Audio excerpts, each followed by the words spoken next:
What's up, everyone? Welcome back to another review. And this time, we're going to be covering Do the Right Thing, written and directed by Spike Lee. This review is going to be very, very short and very, very sweet.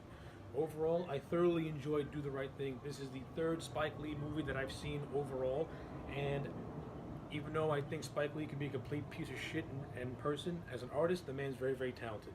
I thought this movie was well constructed. It was well made. I like the cast.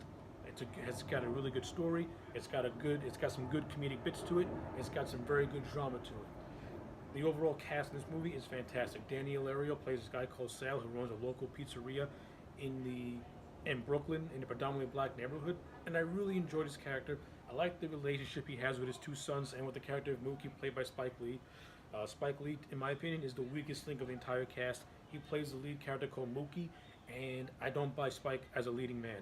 I've seen some movies where he played a supporting character, and I think he does better as a background person than an actual lead. As a lead, he doesn't have that leading man essence to him. A very young Martin Lawrence appeared in this movie, and I think he would have been a much better fit as the character of Mookie.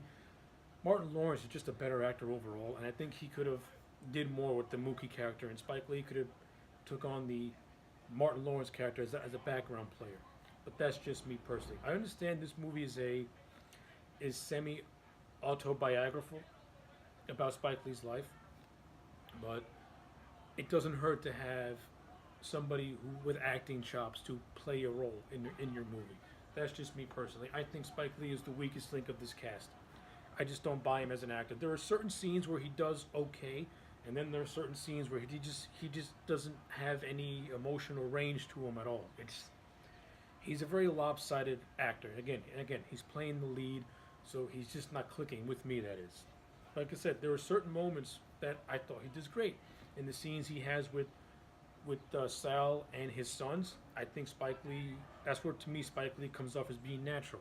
When he's interacting with the Bugging Out character played by Giancarlo Esposito, it's actually pretty funny. But when he's having scenes with his girlfriend, I don't buy their relationship at all. Maybe it's because Spike Lee's just not showing any emotion for me, that is. And there are some other scenes peppered throughout here and there where Spike Lee can be on and off with his acting abilities. So yeah, to me, Spike is the weakest link, is the weakest actor in this whole movie. Everyone else to me outshines him. Like I said, Danny Ilario as Sal, he's fantastic. John Turturro as one of Sal's sons who does not like Mookie. I enjoyed him a lot. You got his brother Pino, who I thought was good, and I also like the friendship that he and Mookie kind of have, which I thought was pretty cool. Speaking of Giancarlo Esposito's Bugging Out, the character Bugging Out to me was hilarious. I like how pretty much Giancarlo Esposito played him as an over-the-top caricature. I thought it works. And I also like Bugging Out's little subplot where he's pretty much pissed off that Sal does not have any black celebrities on his wall of fame, and this causes him to do a boycott, which also leads to the end of the movie that has a huge tragedy, in which this other character called Radio Raheem, played by Bill Nunn, who is peppered throughout the movie, constantly playing fight to power. He has two major scenes. First scene is where he goes to Sal's Pizzeria to get pizza, but his radio is turned so far up, and Sal's getting pissed off, telling him to lower it and to lower it and to lower it, but Raheem refuses. And then the second time they come back, it's Bugging Out Raheem, his other character called Smiley, who also appears throughout the movie, trying to show pictures of Martin Luther King and Malcolm X to his fellow neighborhoods, but they keep ignoring him. And he's also a mentally disabled guy. They go to the pizzeria. They start doing the boycott. Tensions are running this movie throughout this entire movie. It takes place during the backdrop of a very hot summer's day, and racial tensions are at an all-time high. Pretty much everyone's getting under everyone's skin in this movie. You know, no one's liking each other. No one's getting along, and something's brewing. And this is the melting pot. Bugging Out is the cause of all this mischief, because now this is where a gray area appears, and it's almost as if, which side do you choose? Like, I understand where both parties are coming from, but which side do you choose? Do you choose the side of Sal? It's his business. He can do whatever he wants in his business. Yeah, he's in a predominantly black neighborhood, but he's an Italian American, so he wants to support his fellow Italian Americans by showing them love on the Wall of Fame. Bugging Out's point of view is that if you're in a predominantly black neighborhood, you should have some black celebrities on your wall of fame. Sal is coming from the perspective of he can do what he wants. It's his business. If he likes you, he will put you up on the wall of fame. And that's where the gray area appears, and it's you have to look at it from both sides of the coin. But also look at it as yourself personally. Say you go into a black-owned business and you see their wall of fame full of black celebrities. Are you going to start causing a ruckus, or are you just going to be like, hey, it's cool, it's whatever, it doesn't bother me at all. It's all on how you perceive it, which I think is a pretty interesting question the movie brings up to you, or attempts to, or yeah, it brings it up, which I thought was pretty cool. I liked it. That's one of the moments where Spike Lee is actually, raising an interesting question. How would you react to something like that? So kudos to Spike for actually having a little bit of something that I can work with here a little bit. Without most of the time he's just stroking his own ego. It's ridiculous. But yeah, that's that. That leads to this altercation, which leads to the character of Raheem being killed by the police, which leads to Sal's Pizzeria being burned down. The whole neighborhood goes into a ruckus.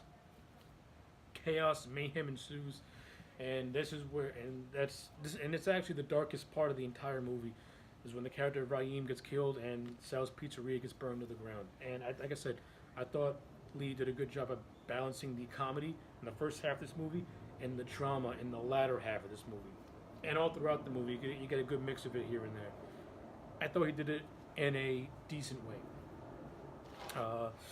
Production value in this movie looks great. It's well shot. Ernest Dickerson does a fantastic job with the cinematography.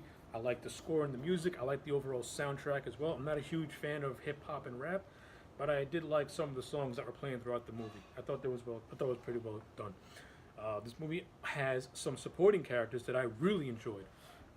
I liked Samuel L. Jackson's role as like this DJ, as like the local town DJ. I thought he was really funny.